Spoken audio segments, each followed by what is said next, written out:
You are now tuned in to the Gifted Gab.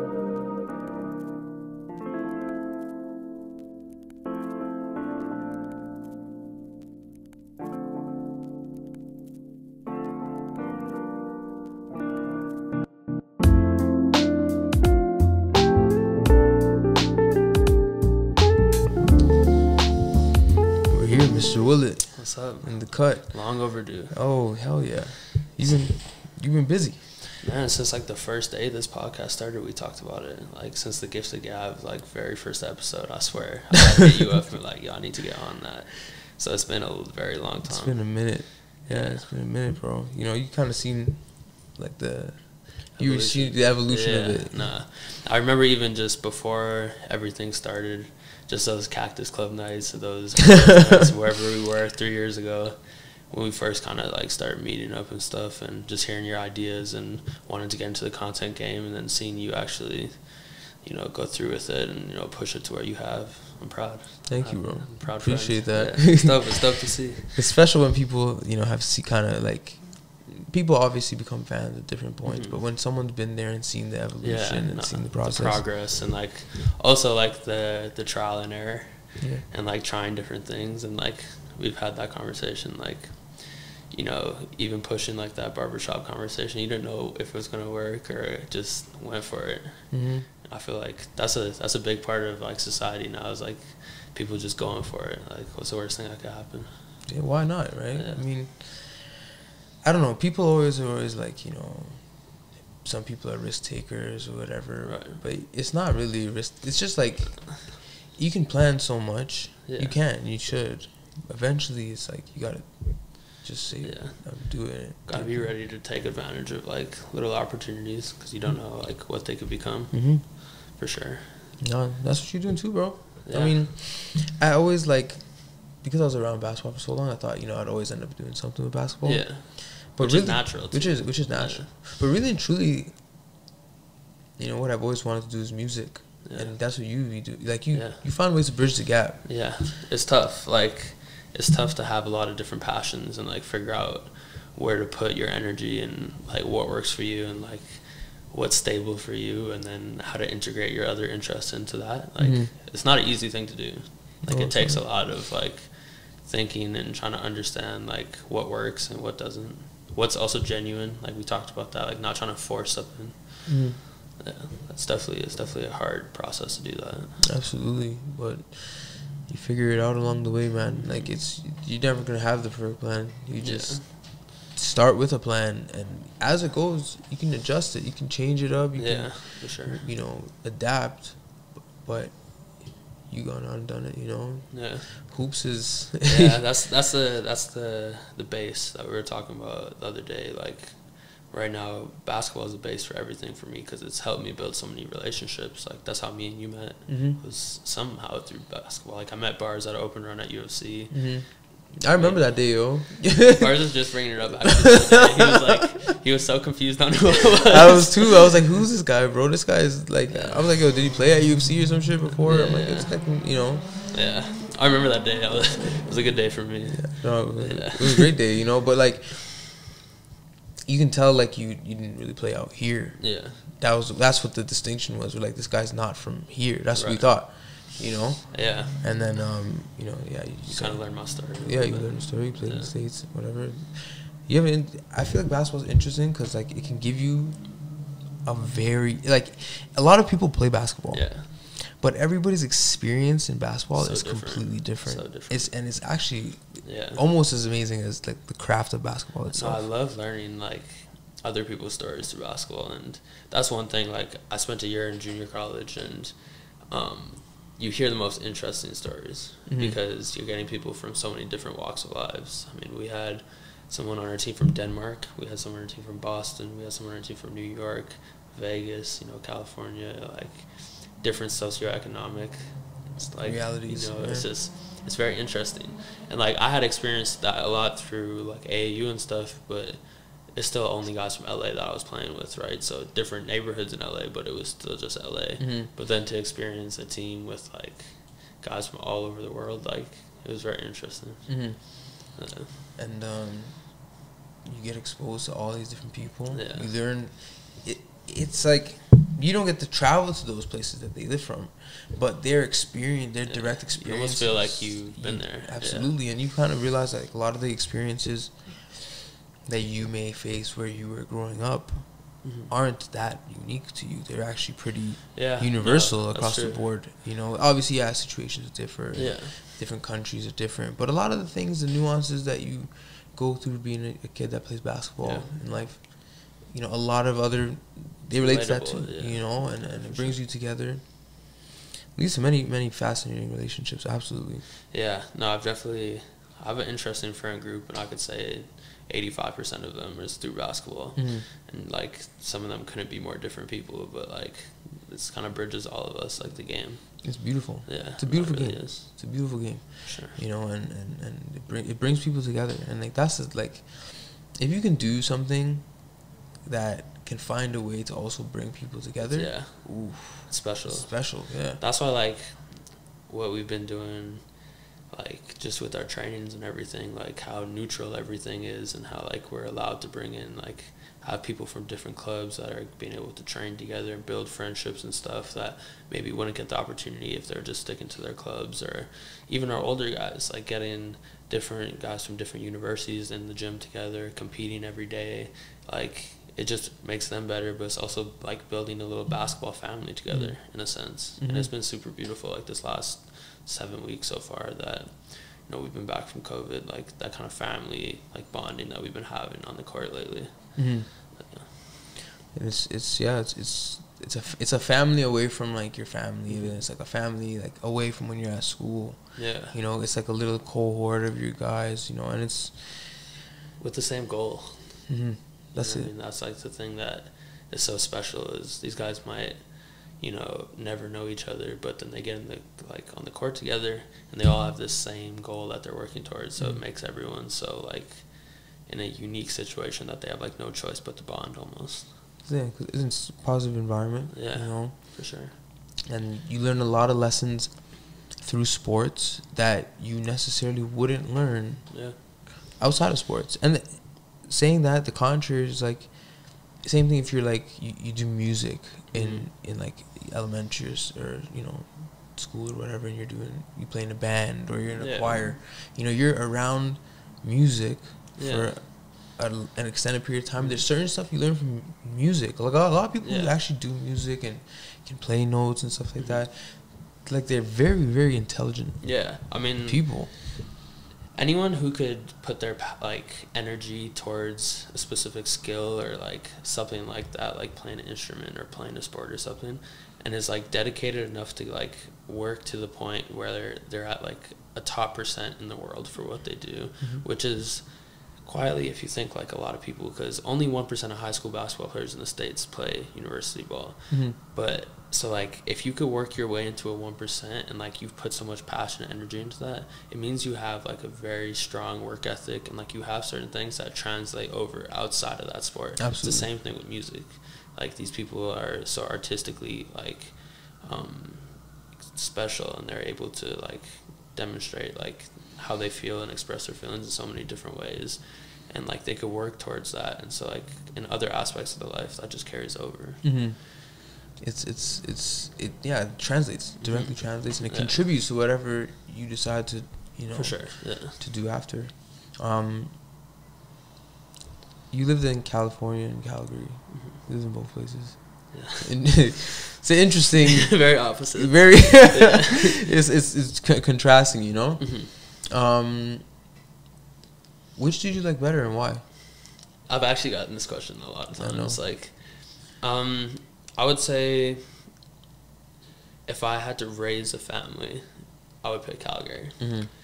And like if I wanted a stable place, that like if I had to put my whole life into one place, it would be Calgary. But nothing beats like 6 weeks in California. But at the end of the day, my life there, it was like I loved it, but at the same time I still missed Calgary at the end of the day. And I feel like I just got to a point where 5 years into it, I was like, this is like an extended vacation now. Like I feel like I don't really fully belong here in a sense. Like I just you know, I missed Canada, and obviously things are just getting worse and worse there. By the time, like, 2016 was when Trump was elected, and that's when I graduated high school. So, I don't know. I would probably say that Calgary doesn't get enough credit. Doesn't mean that. I just feel like, you know, if you get stuck living there your whole life and you don't live anywhere else, you might start to resent it. And so you might start bashing it, and like, but that's just because you haven't experienced anything else. And like, I've lived in BC too, and I've lived in New Brunswick, and like, I've just gotten a deeper appreciation for Calgary when I was in other places. But I feel like if you stay in the city your whole life, you might not have that appreciation for it. That makes sense. You know, there's some people that live in one city their whole life. You know, they never live anywhere else, and I don't know. Sometimes uprooting makes sense, sometimes it doesn't. You know, it depends on everybody's situation. But sometimes you can kind of manifest where it is you want to go. No, that's facts for sure. Like, you've even talked about it. Like, you want to travel, you want to. Yeah. There's certain things that you have to put pen on paper and actually try to follow through with. Yeah, it's I don't know. Life is interesting. You never know where it takes you. Whether it's through basketball, whether it's through, you know, whatever it is that you do, business, whatever, podcasting. You never know. You know, sometimes if you put enough energy into like the stuff that you like doing, it could take you places. Like, that's for sure. Reality of it, you know. And that's why it's like, you know, you might be one trick pony, but you might be like a master. You know, and especially social media wise, like, it's so much easier to connect with people from different places. That if your skill or whatever you are in is social media based or social media driven, you have a better chance of traveling probably. That's just how it is. Even for basketball training, like we've talked about, like, I had the opportunity to go to Korea last summer. I was supposed to go to Japan. Like, got a job offer to work with this DJ's Hackman in China for 3 months. Like, it just naturally becomes, because basketball is a universal thing, and social media pushes so much of it that it connects people from different countries, and it allows like that travel to happen. I think there's other like different like works that are social media driven that would allow for a lot of travel through that. Yeah, it's definitely like, you know, it's like another, so like when the internet came, it was like the internet, everything was on the internet. It wasn't at first, but like, you know, then like social media is like just like an extension of that, you know. It's like one more place where, you know, if you have a business, if you have art, if you create whatever, it's like one more platform that it can be shown on, you know. I liked what you said the other day when you said your Instagram's your business card. Yeah, I like that. It like, is, I never thought about it that way. Like, 'cause we're talking as far as like websites and stuff, and like when you look at it, Instagram is your business card because it's what you give to showcase yourself and to contact yourself, and like I never really looked at it like that. I have a physical business card. Yeah, you know, but it kind of depends. Like my physical business card is like more like a formal, like, you know, situational, you know what I mean? But then like for creating stuff, you know, Instagram is, you know, Instagram, a website, I have fun messing around with websites and stuff. I have fun with it. I'm just like, it's a full-time job though too.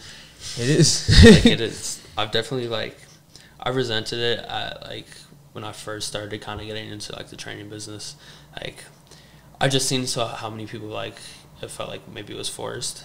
But then once I found like my niche and like your kind of pocket where it's not forced and you're genuine, then like it becomes easier. And also having like a schedule or like a cycle on how you run it. But it was tough for me at first because I don't like being on camera. Like my dad always like made fun of me that like I hate like getting recorded while I like ball handle and stuff like that, even though that's what's gonna make me who I am probably. But it was tough for me at first. Like I didn't just naturally like being filmed. So the social media aspect took a while for me, but I realized like its importance and stuff, and I've been like full-fledged into it in the most genuine way possible. But absolutely.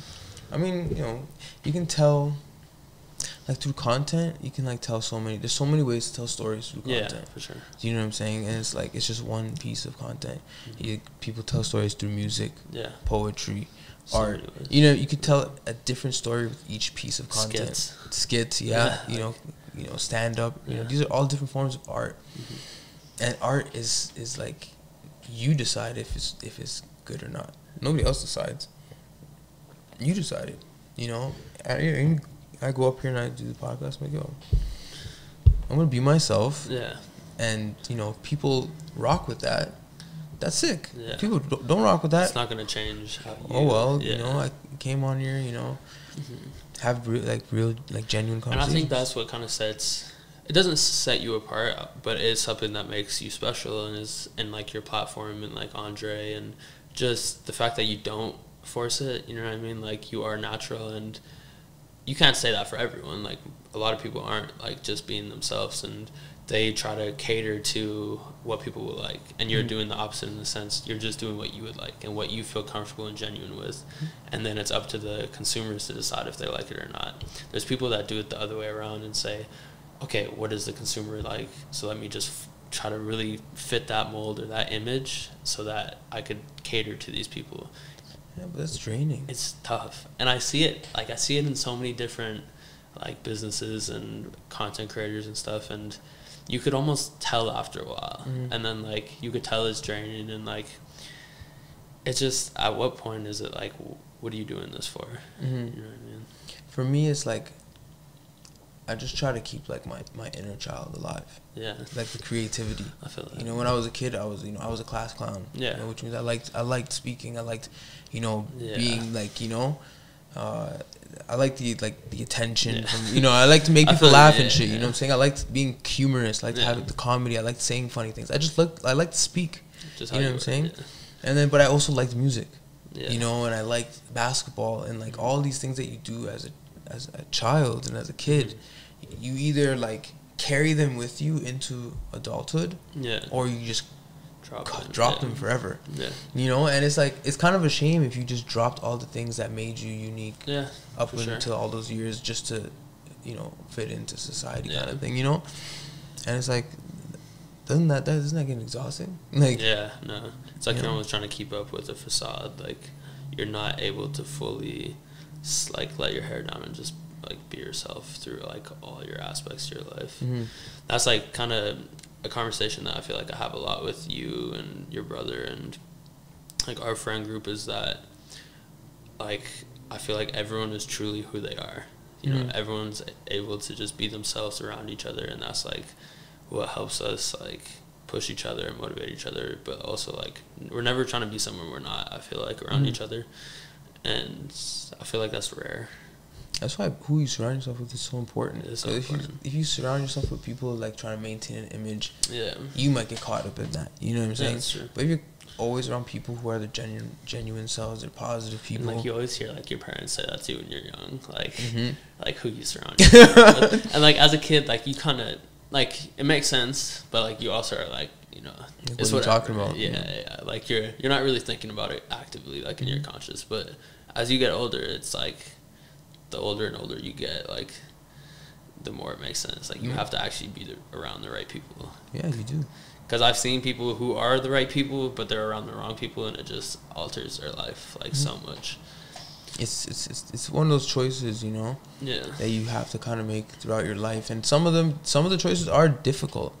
You do come across people that are like, yo, this is a toxic person, and it's like, if I keep associating myself with this person, it might drive me to a place where I don't want to be at the wrong place at the wrong time. You know what I mean? So you have to make hard decisions, and the hard decisions are the ones that help you grow in life, that really like big steps in between the next thing, so it's very necessary, man. And like my bro, you that cohort, that Calgary cohort that I'm so familiar with, through basketball.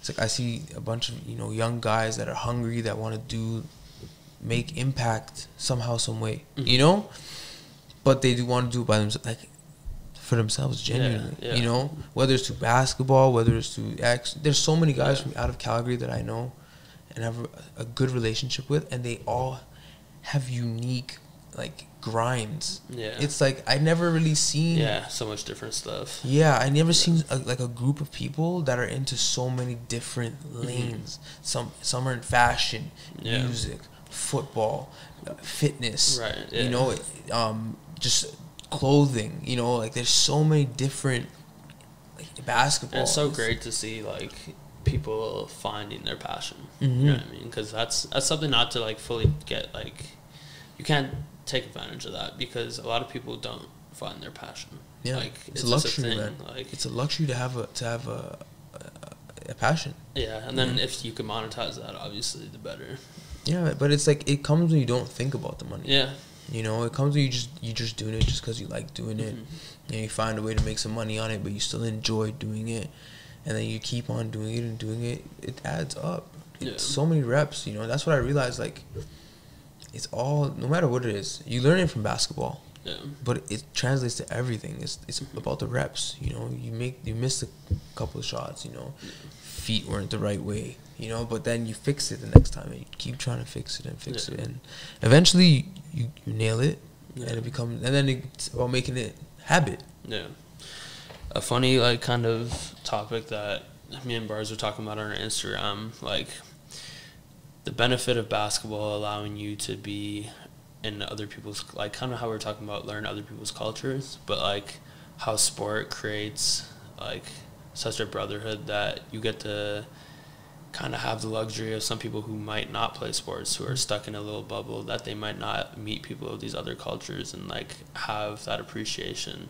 Because, like, with everything going on right now, and, like, you start seeing, like everything with the athletes, and, like, there's a case in a D1 football school where a coach, there's a Facebook picture of him wearing a shirt that had something to do with, like, a white supremacist party. And a bunch of his players took to Twitter and was like, we won't come back and play for this team. Oklahoma State, I think, right? Oklahoma State, yeah. And, like, to see, like, white players get behind that and everything, and just to think that not a lot of workplaces that would happen. But sports just develops, like, a different understanding and appreciation for other people that I think a lot of other workspaces don't. Yeah, because, you know, with basketball, you go to war with these guys. Yeah. You know what I mean? You, like, there's a different level of trust for sure on a basketball team or a sports team. You know, if you're a quarterback, you have to trust your linemen. You know what I mean? And, like, it's not even just, like, the playing part of it, but just, like, the day-to-day. Like, these people are living together most likely, like, as a team. Absolutely. Like, the weight room, like, the conditioning workouts, the study halls, the going to class when you're tired. Like, all that stuff also fits in and is as important as, like, the trust on the court or the field or whatever. Like, just that experience of, like, going through stuff with people. You really get to learn, like, their core values as a person, and, like, because you get to go through all this stuff with them and live with them. And, like, I'm so appreciative of that, because even at an early age playing, like, AAU, if you looked at our team in Calgary, you couldn't find, like, two of the same race on our team. Chinese, Filipino, East Indian, like, African, white, like, everything. And so at an early age, I became, like, brothers to so many people who, like, would be eating different foods at their house, learning about different religions and stuff like that. And some kids don't get that. It's like I said, it's a luxury, man. Yeah. The lessons you take, the values you develop through this sport is beautiful. And it's like, this is a disappointment. If there's people that play the sport that don't embody this stuff, then they get exposed, though. It's exposed, yeah. Yeah, and you see that with things going on. Like, I love that. I love when people get exposed. Like, some people are mad about, like, a lot of racists getting exposed on Twitter and stuff, being like, oh, it's ruining their lives. But that's good, because these people that are in these, like, positions, like nurses and stuff like that, getting exposed, or, like, people in law school, if they don't get exposed now and they make it to whatever field that they end up in, that's systematic racism. So it's like, I love to see that. Absolutely. It's amazing. It's beautiful. It's been one of my favorite things on Twitter the last 2 months. Me too. I enjoy seeing the it's really great. The Twitter social justice. Yeah, you know, it's amazing. I like to see that stuff, you know. But, you know, the fact of the matter is, white people need to, like, be a part of this with us, and a lot of them this time around are. But we still need more, you know. We need, like, protests have to keep continuing, you know. Conversations need to keep happening in city council, you know. There needs to be that sense of urgency, and, you know, it's not dying down, because now people are in the rooms. Yeah, I mean, we talked to Calgary and Edmonton have both had, like, sit-ins and had actual conversations. Absolutely. It's just the fact that the media gets to control, like, how much of it we're seeing, is they can make it seem like it's died down. Like, there's protests, thank God for Twitter, first of all, but, like, I've seen protests going on now in cities that you would have never have thought still have protests, but just because the media is not showing it, so it's making it seem like, you know, you quiet that back down, and like we should still be protesting. Yeah, you know we should still be protesting. Yeah. Yeah, and just having that conversation. But like you said, like, definitely is the white people have to treat it like it's affecting them directly for this to matter, because if they're just going to keep on acting like it's a problem that they're helping with, other than that they're the problem that needs to be solved, and then, like, I just feel like this time around you see it more than ever probably, but you also see the exposure of how many people are against it more than ever, which is nuts. And it's what's done in the dark has to come out in the light eventually. And you're seeing it, I feel like, with the mixture of the coronavirus and people getting stuck inside and are being, like, pent up, mixed in with everything going on racially in America, it's like a ticking time bomb, and you see it every day. Absolutely. And, like, it's scary in a sense, because, like, put yourself in a situation where, like, some of that crazy stuff happens, like someone, like, at a store, someone's wilding out and decides to act like how they've been acting. That's a tough position to be in. It's a very tough position to be in, and it's like, you know, what do you do? That's you got to do something. Yeah. You know, 100%. You have to do something, and it's like, I hate to be the guy to say this, but I admit when I'm wrong, and sometimes the violence is necessary. 100%. You know, like right now, I'd say right now, at this point, I do condone the violence to continue to happen, because we've seen, like, history has shown us when we peacefully protest, they don't give a shit. Yeah. When we start to riot, then they start to give a shit. When they start to get out there and protest and, like, you know, be active, be like on the front lines and demand things, demand justice, demand equality. Yeah. Demand these things. Do you ever feel like there's only a certain level that could take you to, though? No, I don't. Do you feel like through that the proper changes could be made? Yeah. Absolutely. I think it's tough. It's very tough, but it has to be done, man. Yeah. You know, revolutions are given to those who take it. Yeah. You know, you have to take it. And that's what I'm starting to realize, like, all in history, all the things that happened, all the changes that were made, you know, you have to take it. Yeah. You nobody's gonna sit there. We can't wait for you guys to do it for us.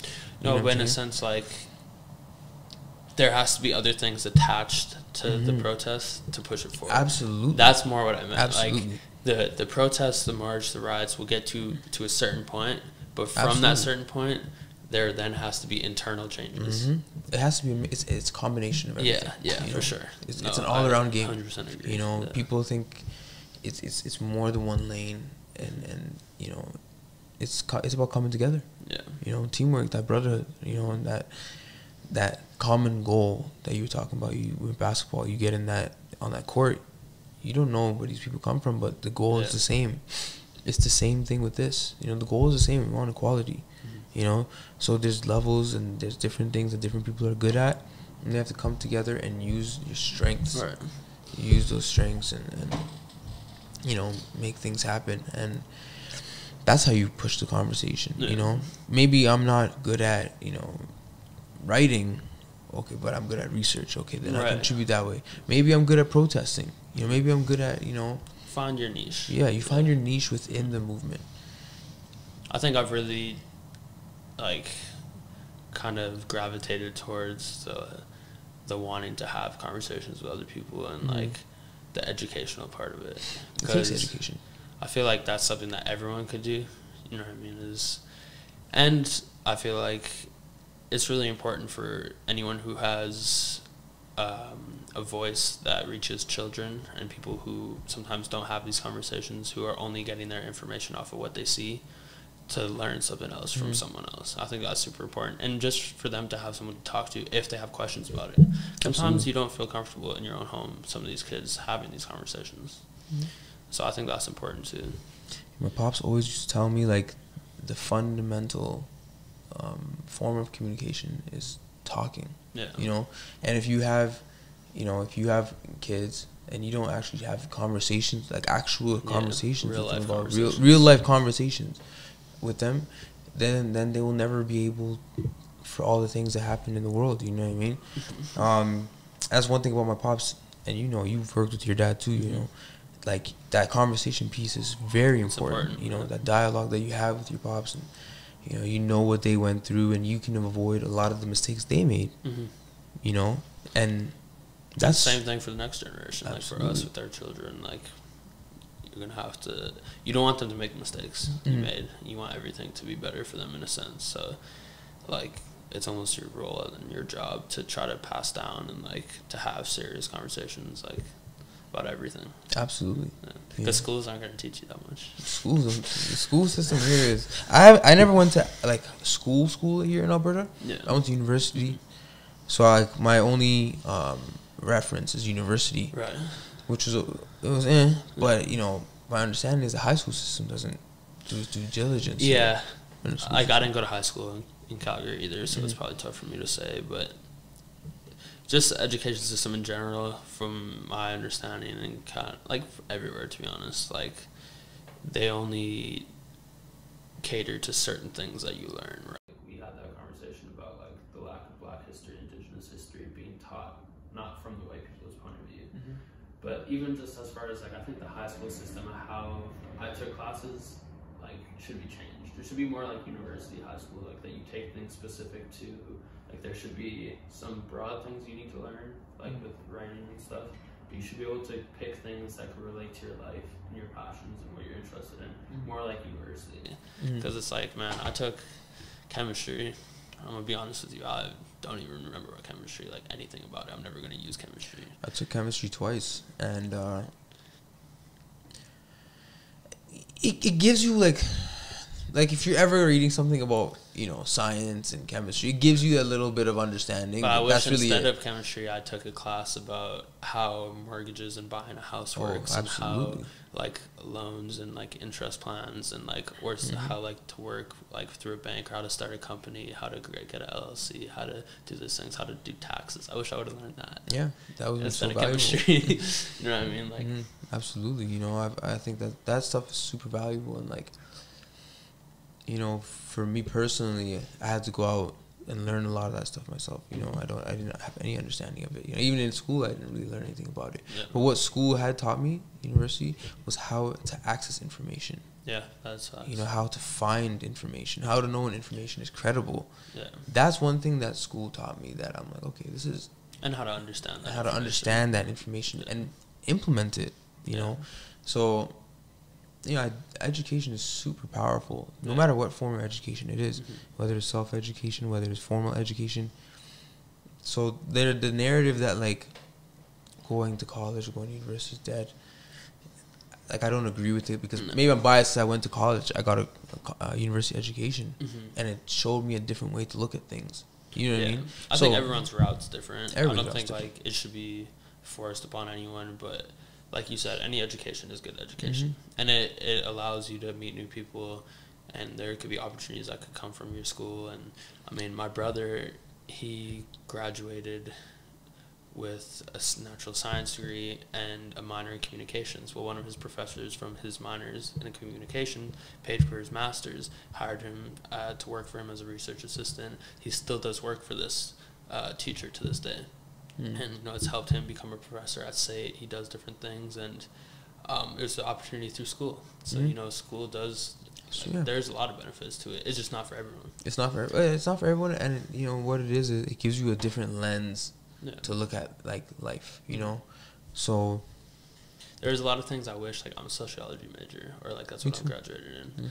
And there is, like, stuff that I wish I didn't have to focus so much time on. Like, Karl Marx and all those guys from way back, like, I wish that wasn't so much focused, and you could have learned, like, but I understand you need the I think it was really crucial. For me, it was crucial. For me, for understanding, like, you know, capitalism and certain things, certain major components to these people's theories and stuff, but the focus on these people, some of it was, I feel like, redundant, and, like, a lot of people in the class almost took it as you know, you just have to learn this just to get a grade. Where in some of my other classes, like a media class or a sociology of food class I took, different stuff like that, I didn't really feel like I was just sitting there to get a grade. Like I felt like it was something I could put into my real life, like work and stuff. But, I mean, you take certain things. Like one of the things I did in university, I took French. I said, yo, let me just get a language credit from French. I took it twice, you know, and it gave me like that foundation, similar to how I had like a foundation before I went to Iran. Right. My foundation was, people think like, oh, I'm Persian and I speak Farsi at home. My family doesn't really speak. We're pretty like Westernized. Yeah. We speak English to each other, you know. Yeah. They talk like Farsi, but like, you know, but for the most part, so my foundation was more from like my, like I was saying, my inner child, like, you know. My mom used to send me to like Iranian school to learn, you know, Farsi, and then it was all every Saturday. You know, after a while I stopped going, but I still had that little foundation, that core, understanding the language, understanding the phrases. You know, I can't read or write, but like I can speak fluently. You know, so then when I went to Iran, it was like, oh shoot, it's all coming back now. Yeah. You know, it became more natural. So now I feel like, okay, if I ever go to France, I have that same foundation because I took it for so long in school. Yeah. You know, so I'm just waiting. You know, I'm waiting. Let's go to France, man. I'm trying to manifest it and make it happen. And I'm taking French right now. I just signed up for 2 French classes. I need to learn because my girlfriend speaks French, and you know, I need to know for that for sure. But I'm starting to like some of the things I remember from like elementary school, but I wish I took it serious back then. Knowing what I know now, I wish I took it serious. Yeah, that's hindsight's 2020, right? You know. But, I mean, I'll pick it up, and then we could dip out to Paris for Fashion Week. I'm with it. Yeah. Let me test my, oui, c'est bon. You know, got the accents and everything. You know, but yeah, no, like learning a second language is like it does a lot for your, not just your multifaceted. You can speak multiple languages. Yeah. Even like your English communication gets a lot better, changes it. It gets a lot more refined. It's something that like I really feel like I've lacked my whole life. Like my girlfriend speaks like hella languages, and she's always like, I remember when I first met her, I was like texting her, she's like, oh, I want to learn like this and that, but she already speaks 4 languages. I'm like, damn. But she also explained like it gets easier once certain languages are like more similar and stuff, and like you start learning. But I really do want to like pick up a second language because everyone that like speaks multiple languages always tell me that like it helps everything so much. It does, absolutely. Yeah. You know, so you know I need to throw that French in. When I was in Korea, I tried to pick up like a few things, and like I remember some things, but it was tough. Like their grammar rules and stuff are like so different, and like there's so many things. Like if you walk into a room, you're supposed to like haseo, and then like when you're leaving, like haseo, and it's like little differences in words, but like they sound the same, but they mean like 2 completely different things, and like little stuff like that. I was trying to pick it up, but it's tough in a short period of time to do that. It is tough. It's tough to get that, but like even like imagine trying to learn Cantonese. That's the language, like the language you speak in China, like right? I think Cantonese and Mandarin is 2. I think one of them has like, I don't know, maybe over 200 like letters, you know. So it's like imagine having to learn all that, you know. So and I know some people that's like some black guys that speak Cantonese like really well, like they live in China and stuff, and you know, it's like, how did you learn? Yeah, no, that's so tough. That's a lot of patience too, you know. But you know, and then I'm trying to watch that Bruce Lee documentary, Move Like Water or something. Be Water. Yeah. That's tough. I wanted to watch it. I tried to find it the other day, just like on like a movie site and stuff. I couldn't find it, so I'm gonna have to try to get that. I actually have a link. Someone sent me a link. I followed that to you. So I have to load it up on the Mac, but you know, watch it. You know. Well, I was watching like The Last Dance. Like I finished all 10 episodes by like the 2nd week because I got like a link to it, and I like couldn't wait. It was so addictive. Really? And I regretted it by the end. Everyone was like watching the last 2 episodes. And I like that. I like that I had to wait. Yeah, it was just weeks. Tough. Like because I was looking. It was also when like nothing was on, and coronavirus just like locked us up. So I was fiending for something. Well, they actually when the lockdown happened, they sped it up. They sped it up. It was supposed to like come on in July or something like that, and they moved it all the way up. Yeah, it's good. It's power move. I mean, super smart. that's being proactive and not reactive. Yeah. And they say, hey, we gotta, you know, get this out there because everybody's at home. Yeah. And it was good. It was super good. It was really good. Yeah. It definitely got me in my Jordan bag for a little bit, like watching old games on YouTube. Like I found a YouTube account that like posts random games of his, like full games where it just shows every shot he took. And like, man, just so different.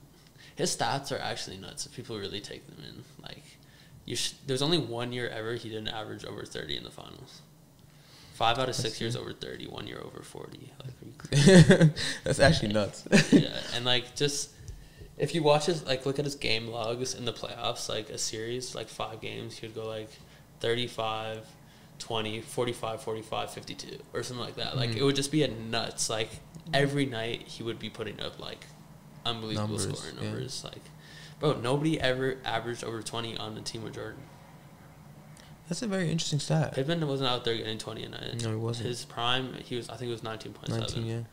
Like, bro, Rodman averaged 6 points a game or something like that. Yeah, it's a lot of extra shots. Yes, for Jordan.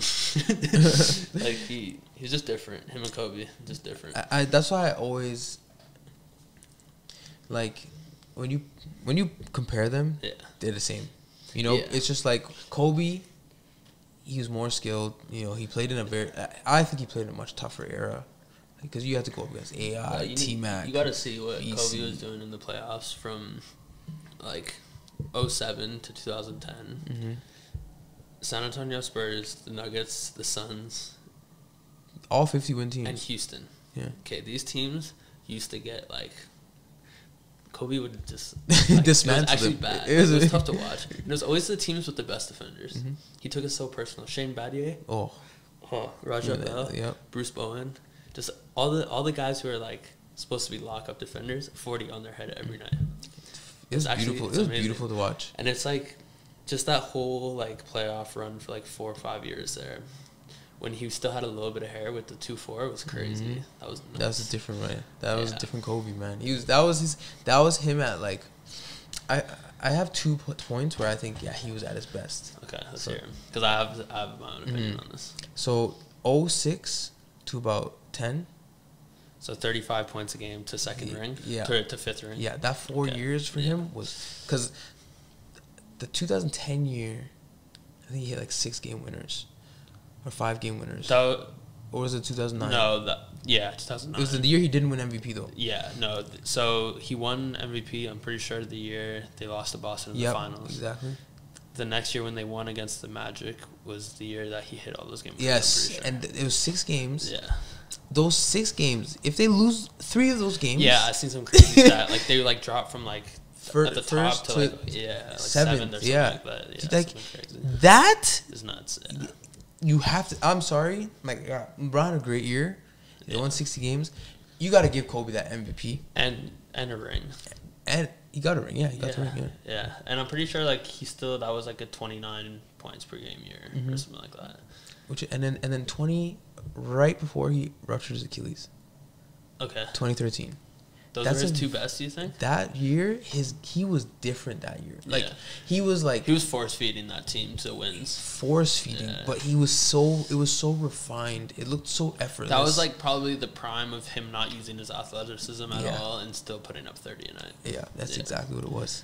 See, my 2 favorite Kobe's, actually share one of them with Bars, is last ring with Shaq era, where he's, like, now all of a sudden, like, putting up better numbers than Shaq, damn near night in, night out. That whole playoff run on his last ring, he was going mental. Like, I'm pretty sure he averaged over 30 before the finals, like in that playoff series. So tail end of Shaq, and then like post rape Shaq or Kobe, like kind of around there where he was just not passing the ball and he had Smush Parker. That was disgusting, Kobe. Crazy 2 years. So like 04 to 06. So Shaq leaving, or 03. So like their last ring to Shaq leaving, and then him getting stuck with the worst team of all time in basketball. I think that Kobe is crazy, and then obviously the ring Kobe, like Gasol Kobe. But the thing is, I don't love like the 2010 Kobe or the 2008 Kobe. Like the year he hit all those game winners is good, but before they started winning the rings, but the West was just stacked. It was super stacked. Like he was going against a tough Spurs team. like, well, a Spurs team that 4-0'd Cleveland, and like Mm-hmm. LeBron averaged 20 on like 30-some% shooting. Mm-hmm. Like, that was a good Spurs team. Mm-hmm. You got a lot of those guys in their prime. Like, that's Tony Parker's prime, damn near. Because, like, Yeah. Ginobili's prime. Not Duncan's, but he was still a 22-10 guy. That Kobe was tough because he didn't have a good team. No, we didn't. He was still getting wins. Even though, like, the team he won with Gasol and them. It was not that good, man. Not that good. Derek Fisher as his point guard. That's nuts. Derek Fisher's not good. Well, you know what? When you have a triangle, you don't need a good point guard. Yeah, he never had a good point guard. Mm-hmm. Like, he always had tail end people. Like, he had Gary Payton when he was in his last year. Yeah. It was like he sucked. Like, a lot of Derek Fisher, too much Jordan Farmer, too much Smush Parker, too much Steve Blake. He had some bad point guards, man. I like Steve Blake, though. Yeah. I actually he was a good 6 man. Yeah, but these guys were playing big minutes at the point. Mm-hmm. Yeah. And, like, Bynum was good and then just became a good role player after injuries. Gasol was obviously a good second option, but he's not like a Kyrie. He's not like Wade. You know what I mean? Like, but they had good role players. They had runner tests. They have Trent Ariza's. Like, they had guys who played their roles, but that wasn't great teams. You know what, man? What makes something successful is when it's repeatable. Yeah. You know, we saw Shaq win with Kobe, right? Kobe win with Shaq, you know. But that success with a guy like Kobe, with that system, was repeatable. Yeah, they just with need to Gasol. find the pieces. And sometimes basketball is like finding that perfect piece. It's not always about getting the best player. No, they didn't have the best team, but the way they played as a team and, like, together, and, like, people knew what Kobe's role was, and they knew to feed off of him. And, like, as much as people say he didn't pass, when you really look at those years that he won, was fast. He's still, I think, number one all time, getting assists for shooting guards. For non-point guards. Yeah. So I mean, yeah, people sleep on, like, the fact that he figured out how to win. Mm-hmm. He did figure out how to win. He's the only guy who dismantled a franchise and built it right back up. Yeah. You know, nobody stays with the franchise to do all that. Granted, like, he did want to trade, but he never went through with it. At the end of the day, he's still stuck with the Lakers, so you can't knock him against that. Absolutely. And he could have cut many of times. He had enough chances, but you know, he has a different type of. I don't know, man. Kobe was different. The relationship like people have with Kobe, it's like, you know. Well, him and Iverson made me fall in love with basketball. Really, yeah, it made me fall in love with basketball too. But my favorite player was T-Mac. Yeah. T-Mac is my... A lot of people's favorite player is T-Mac. Yeah. It's crazy that people don't understand that. Probably like that or now. Like, nowadays, people wouldn't understand what T-Mac was like in the mid-2000s. He was filthy. Nuts. He was so... Me and Darian were just watching, like, T-Mac highlights the other day, and it's just nuts. The way he was getting buckets. He literally... was Kevin Durant. Yeah, exactly. He played just like Kevin Durant. Hezzy pull-up threes. Mm-hmm. Come with the behind the back, hang, whoop. Coming off screens, pulling from long range, had the mid-range game, athletic, long, shooting over people. Yeah. He played a lot like Kevin Durant. Yeah. He just put a lot of people on posters in those early years. But he was a scorer, like a certified scorer. If he stayed in Toronto, we would have had a ring way before last year. Yeah. You think if Vince stayed that next year, they would have had a chance at it? Oh, yeah, because they were, like, they were so dynamic. It's like...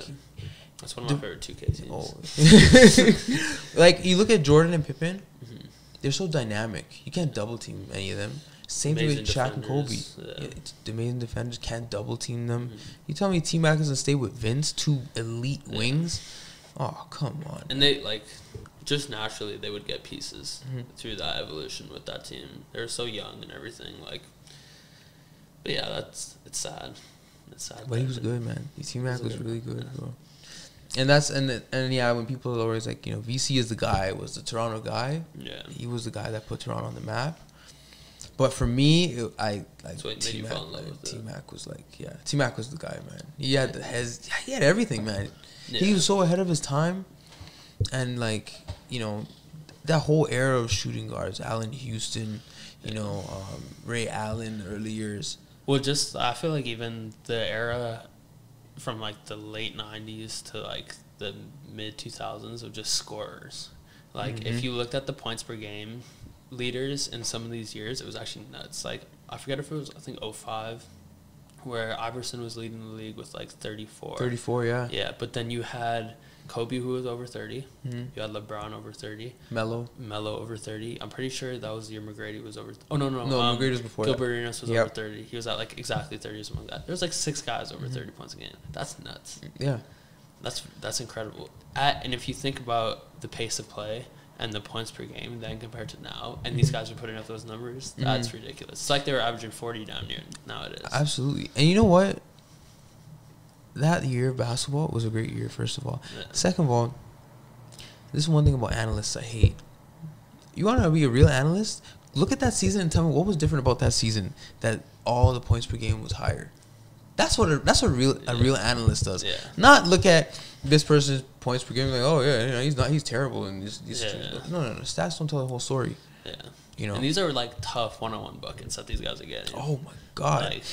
It was a one-on-one matchup every night. That's what it was. Going at people. Like it was different. I swear it was different. I love watching like full games or like full game recaps where they show every bucket by certain players in that era, because like I feel like that's where you could pick up the most stuff. Absolutely. Because that's the most that the game was based on having to beat your defender. Absolutely. And so like you could sit there and watch Melo highlights. Yeah. Like we were laughing about this the other day. The first time since when COVID opened up that I got to work out, like Matthew and Ivan and Darian, I had watched 2 hours of Carmelo highlights. And I had written like in this book so much stuff from it, because you could literally learn so much from that era. And especially guys like Carmelo, who all their buckets were squaring up and then playing one-on-one. And like Kobe was playing one-on-one with people. Like there wasn't a lot of catch and shoot threes. It wasn't a lot of coming off and just pulling off screens. Like Carmelo's one of my favorites. Carmelo's my favorite like current player. Yeah. Just the way he plays.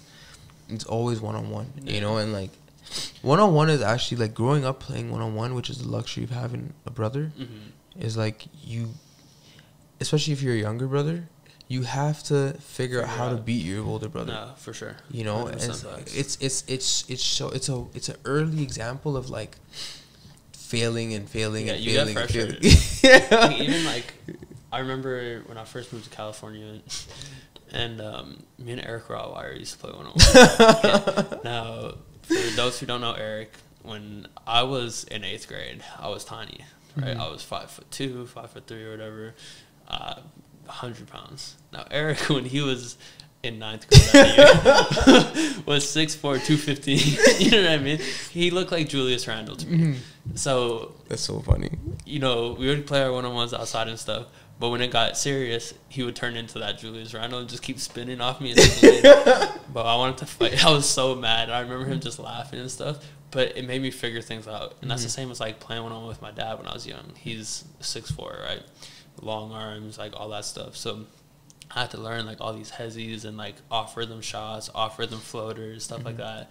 And it stuck with me to this day, where I feel comfortable against big players or different players because I'm used to it, and it's made me more creative. I feel like the most creative people on the court are people who are bred out of situations like that. Absolutely. That played against bigger, stronger people when they're young. They had to figure it out. Absolutely. 100%. Yeah, and it's a luxury to be able to play against someone and have to figure those things out. It's like how bars, same thing. I used to bully bars and like post them up and like try out new. You know what I mean? And then eventually he got way bigger than me, and like all the stuff he was doing, he was able to do it like me. But way better than me now. It's like it's interesting to see like people's canvas. Yeah, everybody's art form. Like you can see like 2 guys that are from New York and know they come from New York by the way that they play. 100%. But like they still play so different. It's so crazy how basketball, the way somebody that played can tell you about like their story, how they grew up playing this game, why they, You could tell when, like, someone has a certain sauce to their game, like, where it comes from, or, like, that's a big fact. And also, like, how basketball is different, like, in California compared to New York. Like, New York people, East Coast people make fun of California players because they say they're soft. That's, like, the ongoing joke. Social media everywhere, like, oh, you guys are soft, fancy, flashy. All the top NBA guys are from LA. Like, I just seen the stat. California has the most amount of number 1 draft picks in the NBA, and it's not even close. Like divided by 2, and then you get New York. And so, it comes down to it. Like that soft thing is just because they play different. and it's just a different style. Like there on my JUCO, there's a guy from New York, 6'5", big body, like big body, nothing but hezzies. Hezzies only. Thought he was Kemba Walker, and it all cross step backs, pulling threes. He grew up on the same street as Kemba type thing, and you could just tell he was from New York. Like Tim's aside, everything aside, you could just tell as a hooper he was just from New York. Like he just had that New York swag, and it's amazing. It's just crazy. I love it. I love how you can see it. You can see. It's like they wear they're not their heart on their sleeve. They wear their city and their story on their jersey. You know, when they're doing moves, it's beautiful to see. Still, it's I don't know. It's like it's art. Basketball's art for sure. You know, and it's like people think like, oh, you can only make a living off basketball. Your livelihood off basketball if you're playing. No, bro. Like there's so much stuff around basketball. Trainers, executives, owners, scouts. There's so many front office jobs, small jobs, player development jobs, like film jobs. There's everything. It's everything, man. It's like what is your art form? Yeah. And it's like, do you like basketball? Like that's what people. I feel like the most successful people do is they just find a way to combine their passions. You know, if you have two passions, you know, combine them. Yeah. Ooh. Let's see. I'll cut that out. Yeah, it's like, you know, it's beautiful. Like it's art. Yeah. You know, if people can draw. You know, I have a lot of talented friends that are artists, like draw, paint, you know, stuff like that. And you look at that and it's like, wow. You know, they have some talented friends. Like, you know, and then they find ways to make a living off it by, you know, finding ways to put it out there. You know, it's beautiful. It's beautiful. Even the business around your art is art. Like how people find ways to connect those dots and say, I'm gonna promote themselves and all that stuff. I'm definitely in that process right now of, you know, propelling my art forward and, you know, combining it with other things and finding other avenues and, you know, trying to create a movement and like affect the culture as much as possible. And I feel like I'm in that process right now. So I'm navigating through those waters. So it's always interesting that like real time as I'm doing this to like talk to people like you that are doing the same thing just in a different shade of light and like just a different content. But it's always interesting because you can learn so much. I'm just having fun with it, man. That's it. I always said from the jump, I'm like, yo, whatever, I'm gonna have fun with it. Yeah. And then just that'll make me want to keep doing it and keep doing it. And it's like people get discouraged because like in like, you know, 2-3 months you don't see the results. No, yeah. If you like to do it, you're gonna end up doing it, and you'll find ways to do it. You'll find ways to keep, you know, making it happen. You'll find ways to keep your foot on the gas, and you never know, man. Yeah. Put it in there, put it out there, manifest it. Opportunities are endless. Yeah, why not? Yeah, it's facts. So appreciate you coming, man. 100%. This is well overdue. Long overdue. You know, let them know what you're doing. Let them know what you're trying to do for the city. Follow me on Instagram at Nolan Willett 3. I just changed my name, so I have to remember it. But you know, go follow me there. I'm training in basketball right now in Calgary, but you know, like we're talking about, opportunities are endless. You know, I'm working on so much different stuff. You know, trying to merge different ideas together with other people. Expect a lot more from me and Alex. You know, whether it's video or other content we're going to be doing together. But you know, I'm just trying to shift the culture forward. You know, it's a cliche thing to say, but I'm genuinely trying and, you know, putting the right people together and trying to make a name for myself, be at the forefront of this movement right now, and at the same time make genuine relationships. And I feel like I'm doing a great job of that. So, you know, I feel like I'm on the right path. Hey, man, just follow your passion, man. That's all you can do, and see where it goes, bro. Yeah, 100%. My man, and just like that, you know, you're here with Nolan Willett, the Gifted Gab, 1K Convos. Make sure you comment, subscribe, unsubscribe, subscribe again. Share, you know, with your sister, share it with your auntie. You know, make sure to get tapped in. You know, the Gifted Gab. Find us on our website too, and just like that, we're gone.